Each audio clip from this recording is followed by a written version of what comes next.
My AC stopped again. Welcome everybody to the Scale News Update. If you're not familiar with the show, this is where we talk about the news topics that happened in the scale world of RC over the past week.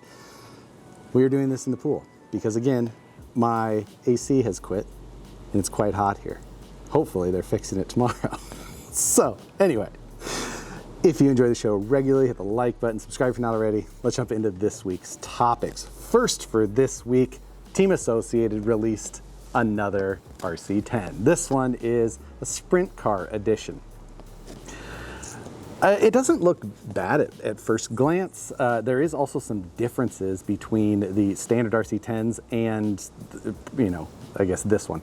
It does have a more modern type transmission in the back. Everything else still looks pretty vintage. The wing is mounted with just kind of a standoff style looking thing. Overall, it still looks very vintage in those ways, which was probably the goal. It is expensive. It's $399 and it's a kit, so you're still going to need quite a bit to complete it versus some of the other options that are on the market now. So a competitive option, not likely. Just another option in the RC10 lineage, absolutely. So, there's that. If you're interested in that, there's a link down in the description below. They are available for purchase now. $399 is the cost. A correction from last week. When I was doing the news last week on the road, I mentioned the new 1RC Asphalt Modified, but I kept calling it a 1-Up RC, and I even put that in the text at the bottom of the screen. That is my fault. It's just called the 1RC Asphalt Modified. So a ton of people caught that, commented on it, and I apologize for that, but I just wanted to make that correction. New this week from Traxxas, they released the Ford F-150 and Chevy K10 TRX4 non-high trail versions. They had these before, but they were only in the high trails. This one, much more scale looking as far as a closer to stock ride height. They also have clear windows on them as a bonus as well. So a little bit more scale or opportunity for scale if you want to do some sort of interior. This is a stripped down version of the TRX4. So no locking diffs, no 2-speed, just the bare bones version of it, making it a more economical choice. And I think one of the best looking options that they have. These really do look good. Options for those as far as colors go, you can find those both listed already as available on the Traxxas website. Beyond that, no real new updates to the package, just the fact that it is not lifted anymore. Also new this week from Robski Fab, this is the Scale Trail Rat XL. This is a 3D printable moon buggy cage, and it's made to be fairly universal. It's got a skid plate that is available in a number of different patterns. Just making sure my mic isn't in the water. There's a number of skid plate patterns as far as different transmission options you can bolt in this thing. Beyond that, you are going to have to work out your links and axles, the things that you want it to be built around, but a fully 3D printable 10th scale option. Robski Fab, mainly known for their smaller scale stuff, 1/24th scale. Generally, we've 1/30th scale also as well though. So you can go buy this file on their website. I think it's $24.99 for the file for everything that you would be able to need. Now they also have a commercial download option available as well in case you want to download this and 3D print them to be actually able to sell them. If you were just buying it and 3D printing it, it's got a license on it that you're not supposed to then resell those printed parts. So just note that. Two options there in case you see an opportunity for something that may work out for whatever you're trying to do. Also new this week from HPI, this is the Blackzon Myte. This is a 1/43rd scale platform. Now it's a generic body, not a licensed body, and there's two different versions. There's a racer and a drifter. So, obviously that's pretty straightforward. One's gonna be more of a rubber tire, one's gonna be a hard tire. This is, I don't know exactly, it's not Mini Z like, but it does run on AA's, or it shows that it's powered by AA's. That might just be in the radio though, and then the car I think is rechargeable. the style of the body itself, like I said, pretty generic. It's got some familiar style of other, of certain cars, but unless I'm mistaken, I don't think that this accurately represents just one actual vehicle out there. Blackzon is like another sub-brand from HPI. I believe that we've seen some options from them in the past, as far as like, it's like a lower brand to them. I don't know how much different it is or what the distinction would be between that and Maverick, but a couple of different things that HPI does have. And yes, it is just AA's required for the transmitter. The car itself is rechargeable with USB-C. So just checking my notes on that. New this week from JConcepts, they have a new mini / sporty body. This is called the Spartan. Now this is made to be a competitive body choice. So I would say style does not appear to be a focus, because it is, it's got like a fin, you would almost call it, on the top. That was something that we had seen or had used. It was common in a number of competitive bodies in the past, so that a body didn't want to sit perfectly upside down. It wanted to roll one way or another, because then you could right the car with the tires in contact with the ground. So, sorry, there's a plane passing overhead.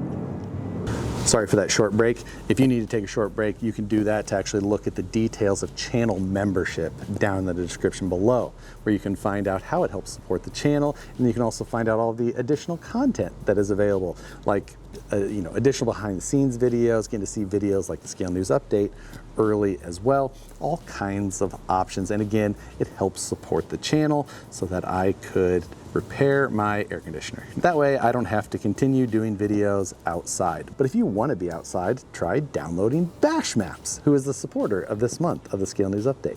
Now, Bash Maps is an app available for both Android and iPhone, and it'll help you find places that you can go crawl, bash, fly, boat, race, shop, where you can find stores, events. You can also help manage a club. The app is developed by hobbyists that we see at events all over the country. They're a great group, and it's self-funded through the app itself. Now, the app is free to use with ads on there. But if you're interested in upgrading to the Pro package, every new Pro membership for the month of June, 100% of those proceeds go to Operation 11 Charlie.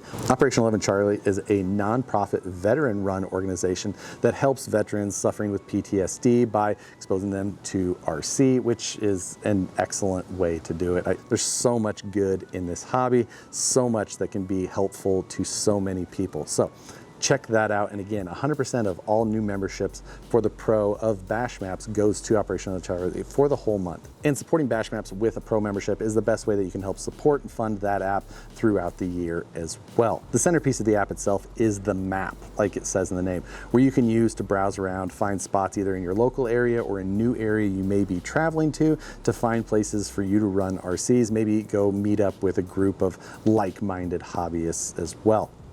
With that, finding an event in your area, finding hobby shops in your area can all be done through the app. 3D terrain is available, so you can kind of see what type of an area you're going to see. If you think it's going to be big rocky stuff and the map looks pretty flat, maybe it's worth looking up some photos of. You can also buy and sell RCs through the marketplace in the app. And again, there's a club manager in there where you can help organize or find maybe a local club or a club in the area that you might be traveling to. So again, thanks to Bash Maps for supporting this month of the Scale News Update. You can download the app by scanning the QR code in the bottom of the screen here, or you can go to bashmaps.com or search for it in the Android or Google Play Store. This Wednesday, 6 p.m. Pacific, 9 p.m. Eastern, live stream takeover. Matt is back from his trip. I hopefully will be back in my studio, and we will be talking with Kevin, the CEO of A-Main Hobbies. He's going to join us on the live stream for this week. So if you guys have any questions you think that we should pose or you would like to ask Kevin from A-Main, drop them in the comments of this video. You can use that as a reference, and see you guys on the live stream. Also, if you work for an RC company and like to see any of your products on the Scale News Update, you can send me an email to news@harleydesigns.com. Send me a photo, a link, and a description to what the product is. Love to take a look at that, see if we can get included here on the Scale News. New this week, Htech did officially release the CNC roof rack for the VS410 Origin Classic body. This is a multi-piece CNC'd roof rack with a pretty competitive price. Htech always does a really good job on their pricing, so this thing just looks good. It's a nice detail to it, kind of fitting for that type of SUV body as well. So just a cool option, and again, Htech always does a really good job with that stuff.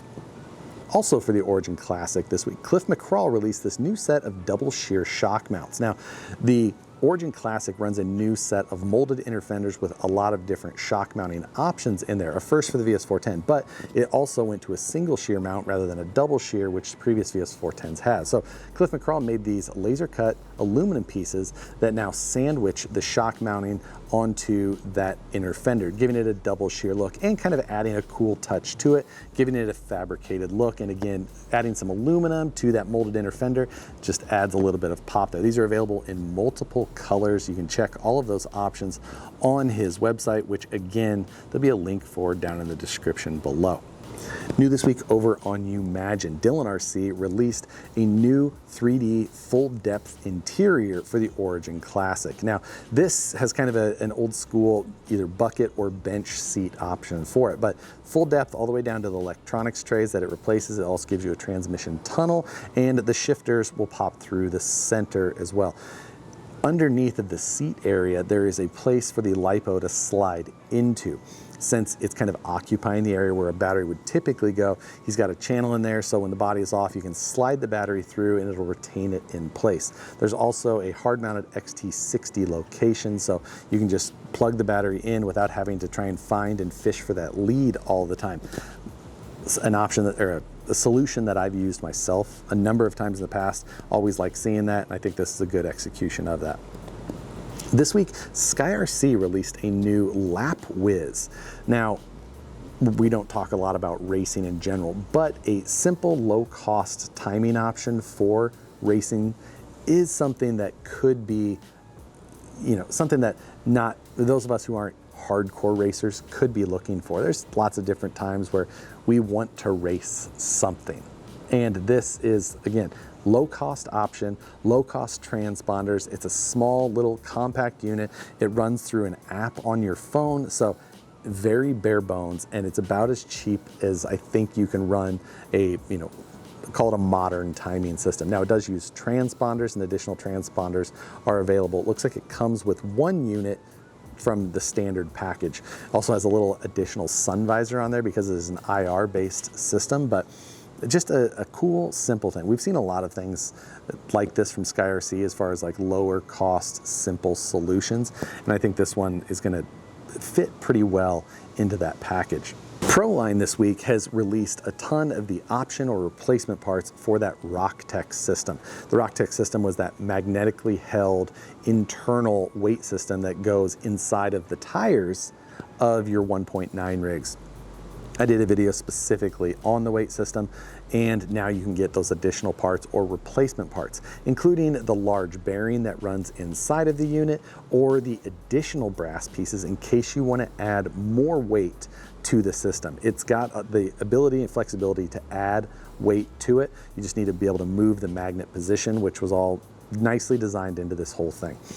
Now, on my unit itself, when I was running it out on the trails, I did end up losing some of the magnets, but replacement magnets are available. I would say that if you do end up picking up one of these systems, I put a thin layer of like E6000 or shoe goo over top of the magnets on the exposed side, just to make sure that they were locked in, because I didn't feel like the adhesive was really holding those things in well. Now, they could have updated that since I had a set, because that was an early version of it, but it is worth noting, if you do pick those up, maybe add a little bit of that shoe goo to the outside just to stop yourself from ever having to buy those replacement magnets. But if you do, they're available. Also worth noting on those that the polarity, there's 3 magnets exposed. The polarity is flipped between the outside and the center one. So when you go to replace them, make sure you note that and put those in the proper way. little hot top tip for you during the news as well. But that does do it for this week's Scale News Update. As far as this week's question goes, it's an odd enough week as it is. House troubles, they happen. It could be much worse. Luckily, I have lucky enough to have a pool I can wade into and make this awkward video. Hopefully my neighbors aren't listening to me. So for this week's question, let me know what the last household issue you had to deal with. Stuck garbage disposal, ice maker broken, AC quitting on you during 101 degree weekends, whatever it may be. It happens to all of us. Try and smile and get ourselves through it. Keep the people that live with us as happy as possible through the whole situation. Look for the brighter side at the end of it. But with that, thanks again for watching. Hit the like button if you enjoyed it. Subscribe if you haven't already. Helps the channel a whole bunch. Hit the notification bell. Channel membership's available if you're interested as well. But it's going to do it for this episode. Thanks again. We'll see you on the next one.